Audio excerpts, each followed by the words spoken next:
Baiklah, saat ini saya akan membahas tentang pertemuan ke-15, yaitu membahas materi tentang pemakaian tanda baca dan penulisan unsur serapan.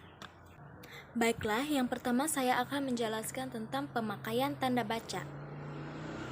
Seperti yang kita ketahui bahwa tanda baca adalah simbol yang tidak berhubungan dengan fonem atau suara atau kata dan frasa pada suatu bahasa, melainkan berperan untuk menunjukkan struktur dan organisasi suatu tulisan dan juga intonasi serta jeda yang dapat diamati sewaktu pembacaan. Ada beberapa jenis tanda baca yang penting antara lain. Yang pertama titik, yaitu berfungsi untuk menandai akhir kalimat berita atau untuk keperluan singkatan, gelar, dan angka-angka. Yang kedua koma, berfungsi untuk memisahkan anak kalimat atau hal-hal yang disebutkan dalam kalimat, juga untuk keperluan singkatan, gelar, dan angka-angka. Yang ketiga, tanda kurung, yaitu berfungsi untuk menjelaskan suatu istilah yang belum banyak diketahui. Yang keempat, tanda kutip, yaitu berfungsi untuk mengasosiasikan suatu istilah.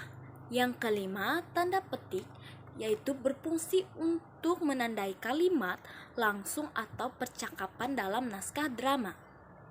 Yang keenam, tanda seru, yaitu berfungsi untuk menegaskan, memberi peringatan bahwa kalimat yang bertanda seru tersebut perlu untuk diperhatikan.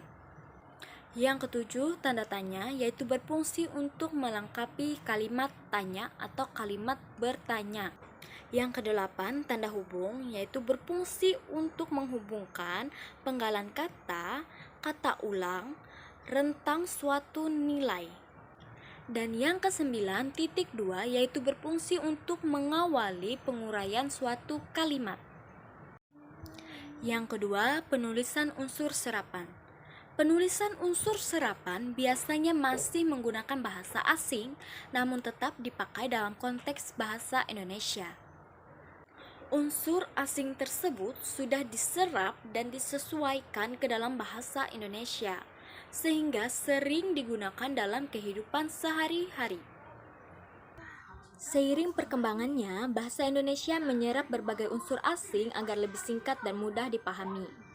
Hal inilah yang membuat unsur serapan bisa diterima oleh masyarakat umum dengan lebih mudah. Unsur serapan membuat bahasa Indonesia terlihat lebih bercorak internasional. Unsur serapan memiliki beberapa kelompok berdasarkan pada proses terbentuknya. Beberapa proses cara penyerapan unsur serapan yaitu: yang pertama, adaptasi. Unsur serapan satu ini terbentuk karena terjadinya proses adaptasi yang dilakukan bahasa Indonesia dengan bahasa asing. Hai, kembali lagi dengan saya Erpina dengan NIM 1930 10 20 40 08 dari Prodi PPKM Fakultas Keguruan dan Ilmu Pendidikan Universitas Palangkaraya angkatan 2019. Yang kedua, kreasi. Secara garis besar, proses kreasi ini menggunakan sistem terjemahan untuk melakukan serapannya. Yang ketiga, terjemahan. Sesuai dengan namanya, penulisan unsur serapan ini menggunakan konsep arti dari bahasa asing itu sendiri. Dan yang keempat, adopsi.